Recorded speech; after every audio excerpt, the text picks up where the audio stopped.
Welcome to the weekly Metals, Money, and Markets update for the week ending Friday, November 25th, hosted by Mickey Fulp, the Mercenary Geologist, and for miningclips.com, I'm Erick Bertsch. Hi, Mickey. Hello, Eric.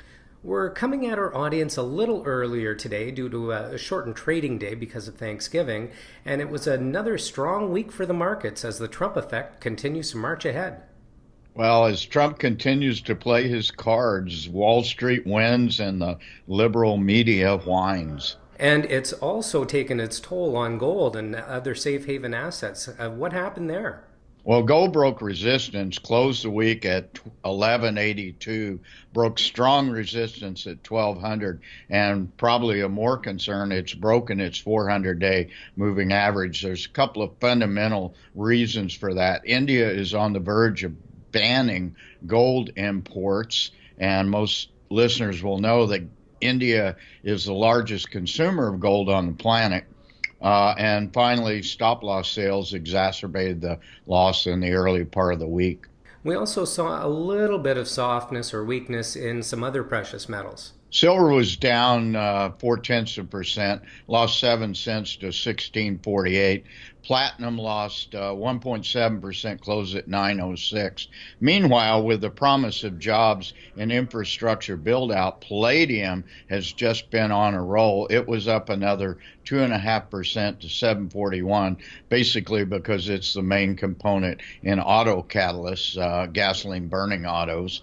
And finally, copper, and we normally don't cover zinc, but zinc both had phenomenal weeks. Copper closed the week at 264 for a 7.5% gain, and meanwhile zinc closed the week at $1.30. We haven't seen these levels for well over a year. Moving on to energy, oil started off the week with a rally, and then it was up, it was down, depending on whether sentiment shifted towards a deal or no deal. Well, it had a pretty strong week on positive comments from both Iraq and Russia on production cuts and rumors coming out of OPEC. Closed the week at 46.47, up 2%. Meanwhile, uranium was flat at 18.50. And moving on to currencies, the U.S. dollar managed to extend its winning streak, but not by much. That's true. Most currencies were flat over the week.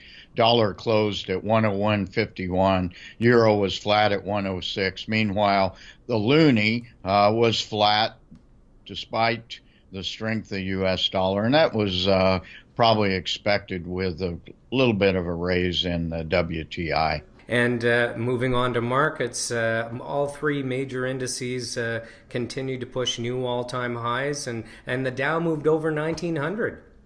Well, it was been over 1900 for a few days now. Closed the week at 19,152, 1.5% gain. All-time high today. All-time high S&P 500 at 2213. And an all-time high of the NASDAQ at 53.98. So once again, very good news from U.S. markets. Over here in Canada, our venture, not surprising, it lost a little bit this week as well. Well, it lost 2%, closed at 732. We've seen this coming, and we've got tax loss sales looming. For listeners who might be interested in gaming the market as we come into tax loss season full bore, I would encourage them to take a look at something we published probably about 3 weeks ago called The Seasonality of the Toronto Venture Exchange during tax loss season. Tell you how to game the market and buy good stocks here coming up in 2 to 3 weeks. Well, we are certainly closing in on the end of the year here. Mickey, thanks again, as always, for your analysis, and looking forward to checking in with you next Friday.